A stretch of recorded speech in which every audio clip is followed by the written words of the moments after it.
तो दोस्तों बिहार शिक्षक भर्ती के बारे में एक से बढ़कर एक अच्छी खबरें आपको मिल रही हैं। यहाँ पर एक और अच्छी खबर है। खबर ये है कि प्राइमरी में भी अब जो रिक्त पद जोड़े गए हैं उस पर सभी कोटि के अभ्यर्थी यानी कि सभी लोग उस पर आवेदन कर सकते हैं। तो इसके बारे में नोटिफिकेशन भी जारी हो चुका है। नोटिफिकेशन आपके सामने है।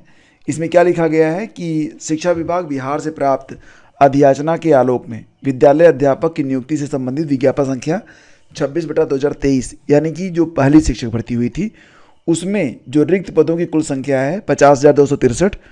तो विज्ञापन संख्या 27/2023 में यानी कि नई शिक्षक भर्ती में शिक्षक भर्ती 2.0 में इनको जोड़ दिया गया है। और इसके संबंध में दिनांक 10 नवंबर को एक सूचना प्रकाशित की गई है। उक्त सूचना के नोट में अंकित टिप्पणी अनारक्षित श्रेणी की रिक्ति केवल दिव्यांग अभ्यर्थियों के लिए है को डिलीट कर दिया गया है, विलोपित कर दिया गया है। तो यहाँ पर लिखा भी गया है, आप देख सकते हैं कि important notice for the post of school teacher note written in bottom of advertisement published on 10 November 2023 is deleted. तो क्या डिलीट किया गया है तो ये मैं आगे आपको दिखा रहा हूँ। पहले ये समझ लीजिए कि यहाँ पर ये विज्ञप्ति जारी हुई थी जो कि 10 नवंबर वाली है, ठीक है। इसमें प्राथमिक विद्यालय के मूल कोटि वर्ग कक्षा 1 से 5 तक के विद्यालय अध्यापकों के लिए जो पद दिए गए हैं अनारक्षित में कुल 1088 पद आप यहाँ पर देख रहे हैं। सामान्य के लिए कितने पद हैं? 1088 पद हैं। तो ये जो 1088 पद हैं आप देख रहे हैं ना, यहाँ पर क्या लिखा गया है कि अनारक्षित श्रेणी की रिक्ति केवल दिव्यांग अभ्यर्थियों के लिए उपलब्ध है। तो इसको अब यहाँ पर हटा दिया गया है।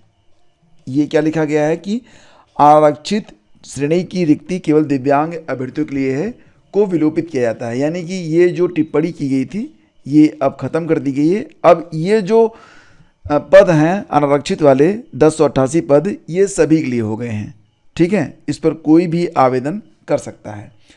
तो ये एक बहुत ही शानदार खबर है। यानी कि प्राइमरी शिक्षक भर्ती के भी पद अंततः शिक्षक भर्ती 2.0 में जुड़ गए हैं और सभी कोर्ट की जो अभ्यर्थी हैं वो इस पर आवेदन कर सकते हैं। साथ ही शिक्षा विभाग के अधिसूचना संख्या 2041 दिनांक 11/11/2023 के आलोक में वर्ग कक्षा 6 से 8 तक के विद्यालय अध्यापक के पद पर नियुक्ति हेतु न्यूनतम शैक्षणिक और प्रशैक्षणिक अर्हता में संशोधन किया गया है, जिसे आयोग की वेबसाइट पर देखा जा सकता है। तो ये जो संशोधन किया गया है आप यहाँ पर देख सकते हैं। क्या लिखा गया है? कक्षा 6 से 8 तक के विद्यालय अध्यापक के पद पर नियुक्ति हेतु न्यूनतम शैक्षणिक और प्रशैक्षणिक अर्हता निम्नवत होगी। तो ज़्यादा बदलाव नहीं है, स्नातक तो चाहिए ही चाहिए था, ठीक है।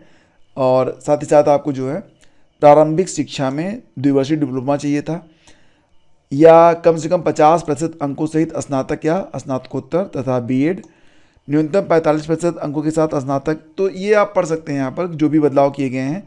बेसिकली यहाँ पर जो बात की जा रही है वो ये है कि न्यूनतम 55% अंकों के साथ अथवा उसके समकक्ष ग्रेड के साथ स्नातकोत्तर और 3 वर्षीय एकीकृत बीएड या एमएड जिन्होंने किया है वो लोग भी एलिजिबल हैं। नीचे आएंगे तो कुछ और भी चीज़ें आपको देखने को मिलेंगी, जैसे कि आप यहाँ पर देख सकते हैं कि न्यूनतम 50% अंकों के साथ जो बीसीए वाले अभ्यर्थी हैं उनको भी यहाँ पर शामिल किया गया है। मतलब बीसीए हों प्लस बीएड या डीएलएड हो। साथ ही साथ एमसीए वालों को भी यहाँ पर अवसर जो है मिल गया है, ठीक है। और इसी के साथ साथ जो बीटेक हैं, इंजीनियरिंग में जो स्नातक हैं उनको भी अवसर दिया गया है। बीएससी बायोटेक्नोलॉजी और बीएससी इलेक्ट्रॉनिक वाले भी अगर बीएड किए हैं या फिर डीएलएड किए हैं तो उनको भी यहाँ पर अवसर दिया गया है, ठीक है। तो ये मैं जो चीज़ें आपको यहाँ पर बता रहा हूँ फ्रेंड्स, इसको आप खुद भी पढ़ सकते हैं, ठीक है। कोई भी डाउट अगर आपके मन में है तो आप बिल्कुल अपना डाउट नीचे कमेंट बॉक्स में रख सकते हैं। उस पर भी मैं आप लोगों के लिए लगातार वीडियोस बना रहा हूँ, तो वीडियो बना के आपको जानकारी उपलब्ध करवा दूंगा। तो ये सारी चीज़ें आपको यहाँ पर मिल रही हैं, ठीक है। तो दोनों ही पीडीएफ आपको हमारे टेलीग्राम चैनल स्टडी विद ज्ञान प्रकाश पर उपलब्ध रहेंगी, जाके चेक कर लीजिएगा। और चलिए अब जो भी अभ्यर्थी हैं सभी के लिए यहाँ पर कक्षा 1 से 5 तक के लिए भी रिक्तियों का जो द्वार है वो ओपन हो चुका है। तो सभी को बेस्ट ऑफ लक, ठीक है। चलो एक और अचीवमेंट आपके लिए रहेगा अगर आप यहाँ पर आवेदन करते हैं। Thank you.